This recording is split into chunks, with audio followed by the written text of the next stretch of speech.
নমস্কার বন্ধুরা, আপনাদের সবাইকে স্বাগতম ধূলিকণার স্বপ্নযাত্রা অফিসিয়াল ইউটিউব চ্যানেলে।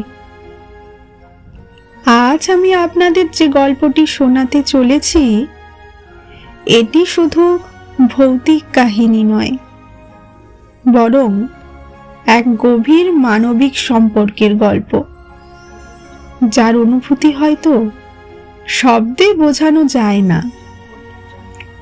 গল্পটির নাম জীবন থেকে নেওয়া। গল্পটি লিখেছেন ডক্টর গৌরী দে। এই গল্পটি নেওয়া হয়েছে গা ছমছমে ভূতের গল্প এই বইটি থেকে। বইটি প্রথম প্রকাশিত হয় জানুয়ারি 1994 সালে দেব সাহিত্য কুটির প্রাইভেট লিমিটেড, কলকাতা থেকে। তাহলে চলুন দেরি না করে ঢুকে পড়ি আজকের গল্পে।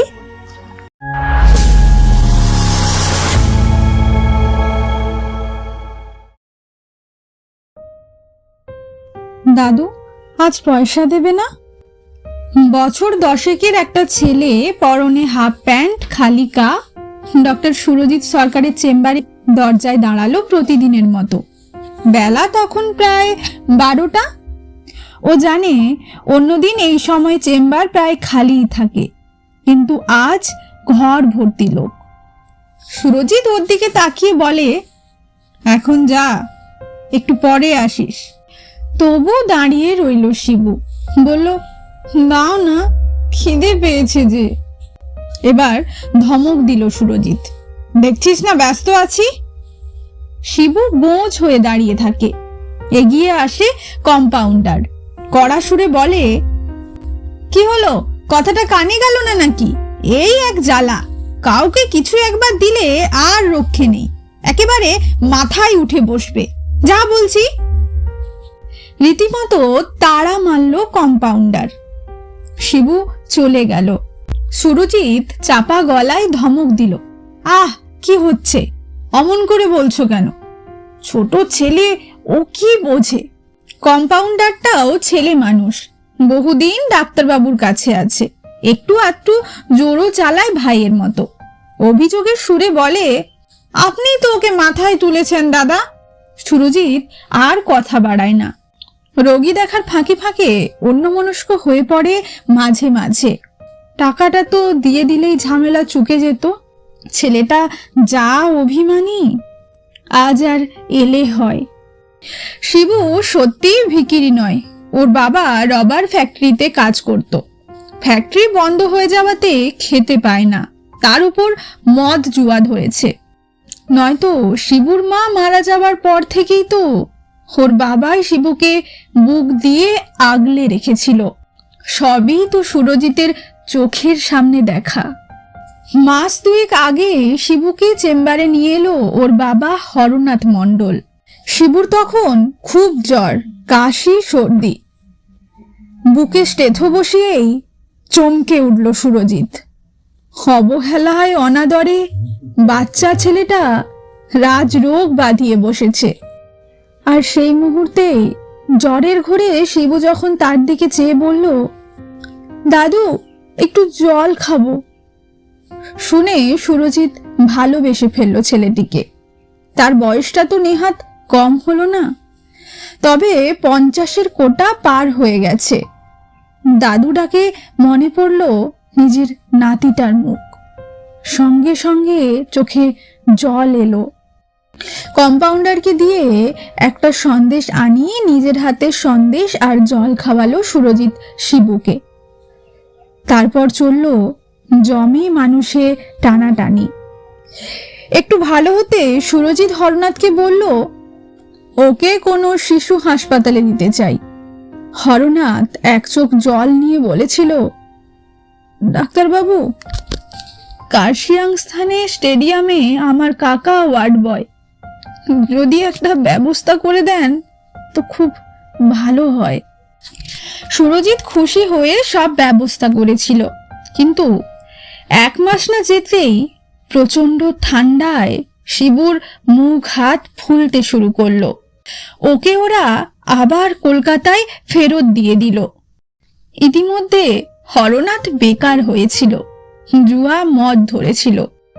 ছেলে ফিরে এলো দেখে বিরক্ত হলো। তার নিজেরই খাবার জোটে না, ছেলেকে খাওয়াবে কি? ছেলে খেতে না পেয়ে সেই প্রথম দাদুর দরজায় ধর্ণা দিয়েছিল। সেই থেকেই সুরজিৎ রোজ ওর হাতে 2 টাকা দিয়ে বলে, একটা করে ডিম আর সন্দেশ খাবি। হরনাথ এখন অমানুষ, ছেলের দিকে তার আর নজর নেই। শিবু জানে দাদু তার বড় আপনার জন, তাই সে রোজ এসে দাঁড়ায় আর নিয়ে যায়।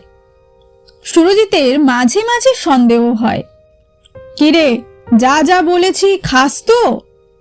খাই গো দাদু, জিজ্ঞেস করো না, ওই তো ফুটপাতের ওপরে ডিমওয়ালা স্টোভ নিয়ে বসে আছে, রোজ ডিম সেদ্ধ খাই। শিবু তার ছোট্ট হাতটা তুলে আঙুল দিয়ে ওধারের ফুটপাতে বসা ডিমওয়ালাগুলোকে দেখিয়ে দেয়।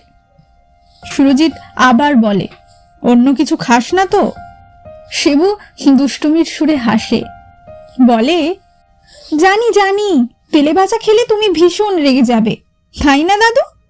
হাসে সুরজিৎ, বলে, তাহলে টাকা বন্ধ। শিবু মস্ত মাথা নেড়ে বলে, জানি, আমি তো এসব খাই না, বিশ্বাস করো। এর মধ্যে একদিন টাকাটা নিয়ে যাওয়ার পরই কাঁদতে কাঁদতে ছুটে এলো শিবু। দেখো দাদু, বাবা আমার হাত থেকে টাকাটা কেড়ে নিল, সেদিনও নিয়েছিল, বলেছিল তোমাকে বললে মেরে ফেলবে। সুরজিৎ দারুণ রেগে গেল, চিৎকার করে কম্পাউন্ডারকে বলে উঠল, যাও তো, যেখান থেকে পারো ওই শয়তানটাকে ধরে আনো। নিজের ছেলেকে খেতে দিতে পারে না, তার উপরে তার মুখের খাবার কেড়ে নেবে। এত বড় অমানুষ হয়ে গেছে ওই হরনাথ। কম্পাউন্ডার লোকাল বাসিন্দা, ঠিক জুয়ার আড্ডা থেকে ধরে আনলো হরনাথকে। মদে চুর হরনাথ, লাল চোখে এসে দাঁড়ালো। সুরজিৎ বলল, এই বলে রাখলুম হরনাথ, ছেলেকে যদি বাঁচাতে চাও তোর খাবার কেড়ে নিও না, না হলে ওকে বাঁচাতে পারবে না। মুখে পৈশাচিক হাসি ফুটলো মাতাল হরনাথের।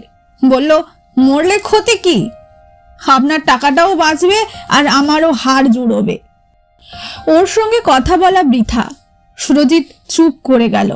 কিন্তু হরনাথ তখন জ্ঞানহীন। যাবার সময় বলে গেল, হো, মার চেয়ে মাসির দরদ বেশি। আহত হলো সুরজিৎ। সত্যিই তো, তার এত মায়া কেন? নিজেকে শাসন করলো সুরজিৎ। পরের ছেলের উপরে মায়া বাড়িয়ে কি লাভ? ও তো ভালো রকম জানে শিবু আর কদিনই বা বাঁচবে। চেম্বার বন্ধ করার সময় হয়ে গেছে, তবু বসে আছে সুরজিৎ। শিবুকে যে সে ঘুরে আসতে বলল, টাকাটা না পেলে ওর যে আজ খাওয়াই হবে না। না, মমতা নয়, কর্তব্য। নিজের মনকে বোঝালো সুরজিৎ। এবার শুধু কর্তব্য বোধে সে যা করার করবে, বেশি পাত্তা দেবে না শিবুকে। খানিক বাদে শিবু এলো, খুব ক্লান্ত লাগছিল ওকে। ঘরে ঢুকে মেঝের ওপর বসে পড়ল। তুমি আমায় তখন বকলে কেন দাদু? তুমি বকলে আমি কিন্তু আর আসবো না। নিজেকে নিষ্ক্রিয় রাখার চেষ্টায় সুরজিৎ পকেট থেকে টাকাটা ওকে দিয়ে বলল, এই, তুই আর আমায় দাদু বলবি না তো, জেঠু বলবি। সুরজিৎ জানে ওই দাদু ডাকটাই হচ্ছে যত নষ্টের মূল। ওর মেয়ে যখন বলেছিল, বাবা নাতি তোমাকে দাদা বলবে, তখনই রেখে উঠেছিল সুরজিৎ। বলেছিল, দেখ, আমি তোদের ওই ড্যাডি মাম্মির মতো ডাক পছন্দ করি না, আমি দাদু, ও আমাকে দাদুই বলবে। ওর নাতিটাও ঠিক এই শিবুর বয়সী, তাতেই তো শিবুর দাদু ডাকাতেই সুরজিতের সব মমতাটুকু উজাড় করে দিয়েছিল। শিবু তার সরল চোখ মেলে তাকিয়েছিল সুরজিতের দিকে। বলল, কেন দাদু ডাকবো না কেন? সুরজিৎ রেগে বলে, বলছি বলবি না, বলবি না, ব্যাস, অত কথাই তোর দরকার কি? শিবু জেদ করে বলে, না, আমি তোমাকে দাদুই বলবো। তুমি তো আমার দাদুই, দুম করে বলে বসলো সুরজিৎ। তবে আর তোকে আসতে হবে না, চলে যা। চলে গেল শিবু। পরপর 5 দিন এলো না। সুরজিৎ মনে মনে ছটফট করছে একটি বার শিবুকে দেখার জন্য, কিন্তু হরনাথের কথাগুলো তার মনে পড়ল। মার চেয়ে মাসির দরদ বেশি। না, সে খোঁজ করবে না, দরকার হলে হরনাথই আসবে। তো চিকিৎসার পয়সা পাবে কোথায়? না, অপেক্ষায় থাকলেও হরনাথ এলো না। 15টা দিন কেটে গেল। একদিন সন্ধেবেলায় সবে চেম্বারে এসে বসেছে সুরজিৎ, এমন সময় শুনল, দাদু, খিদে পেয়েছে, পয়সা দাও। সুরজিৎ দরজার কাছে ছুটে এলো। শিবু, তুই এসেছিস? এতদিন আসিসনি কেন রে? শিবু কোনো কথা বলল না, মৃদু হাসলো। সুরজিৎ দেখলো ভুগে ভুগে ছেলেটা কঙ্কালসার হয়ে গেছে, চোখের কোলে কালি, মুখটা কি করুণ।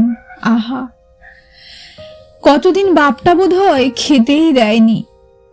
সুরজিতের চোখে জল এলো, বলল, হায়, ভেতরে আয়। মাথা নাড়ল শিবু। না, তুমি আমাকে বকবে। আবার অবাক হলো সুরজিৎ। কেন বকবো কেন? ঠোঁট দুটো ফুলিয়ে বলল শিবু, আমি তোমাকে দাদু বলে ডেকেছি যে। আমি জেঠু বলিনি বলেই তো আমার অসুখে তুমি দেখতে যাওনি, তাই না? হাসলো সুরজিৎ, বলল, পাগল ছেলে, এই নে পয়সা নিয়ে যা। সঙ্গে সঙ্গে ঘরে ঢুকলো কম্পাউন্ডার, বলল, একটা ইমার্জেন্সি কেস আছে দাদা, দেখতে যেতে হবে। সুরজিৎ খানিকক্ষণের জন্য অন্যমনস্ক হয়ে গিয়েছিল। হাতির টাকার দিকে নজর পড়তেই শিবুর কথা মনে হলো। দেখলো শিবু চলে গেছে। সুরজিৎ বলল, দেখো তো ছেলেটা কোথায় গেল টাকাটা না নিয়ে। কম্পাউন্ডার ডাক্তারবাবুর মুখের দিকে খানিক তাকিয়ে বলল, কোন ছেলেটা? কেন শিবু? ওই তো ছিল, গেল কোথায়? কম্পাউন্ডার ছলছল চোখে বলল, তাকে কোথায় পাবেন দাদা? সে কি আর আছে? আজ ভোরেই তো সব শেষ হয়ে গেছে। রাস্তায় হরনাথের সঙ্গে দেখা হলো। ছেলেটা মরবার আগে খালি চিৎকার করে দাদু দাদু বলে ডেকেছে। সুরজিতের চোখ দিয়ে অঝরে গড়িয়ে পড়ল ঝর্ণার ধারা। তার ঝাপসা চোখের মধ্যে দিয়ে সে পরিষ্কার দেখল দরজার কাছে দাঁড়িয়ে আছে শিবু, হাসছে আর বলছে, আমি আর তোমার কাছে পয়সার জন্য জ্বালাতে আসবো না দাদু, আমি যাই। ধীরে ধীরে সে মিলিয়ে গেল বাতাসে। তো এই ছিল আজকের গল্প, জীবন থেকে নেওয়া। সব ভৌতিক গল্প ভয় দেখায় না, কিছু গল্প আমাদের হৃদয়ের নরম জায়গায় গিয়ে আঘাত করে। কিছু সম্পর্কের কোনো নাম হয় না, তবুও তারা আমাদের জীবনের অংশ হয়ে রয়ে যায়। কখনো কখনো আমরা তাদের সবচেয়ে বেশি আপন করে নেই। তারা খুব নিঃশব্দে আমাদের ছেড়ে চলে যায়, কিন্তু তাদের ডাক, একটি অভ্যাস, একটি ছোট্ট শব্দ আমাদের পৃথিবী বদলে দেয়। হয়তো একদিন হঠাৎ কোনো পরিচিত কণ্ঠস্বর মনে পড়বে, আর আপনি থমকে যাবেন। চোখের কোণে জমে উঠবে অজানা জল। সেদিন বুঝবেন, সব চলে যাওয়া মানেই হারিয়ে যাওয়া নয়। কিছু ভালোবাসা, কিছু টান মৃত্যুর পরেও আমাদের ছেড়ে যায় না। আজ এই পর্যন্তই। ভালো লাগলে পাশে থাকবেন। আমি আবার খুব শীঘ্রই হাজির হব নতুন কোনো গল্প নিয়ে। ততক্ষণ পর্যন্ত সকলে সুস্থ থাকবেন, ভালো থাকবেন।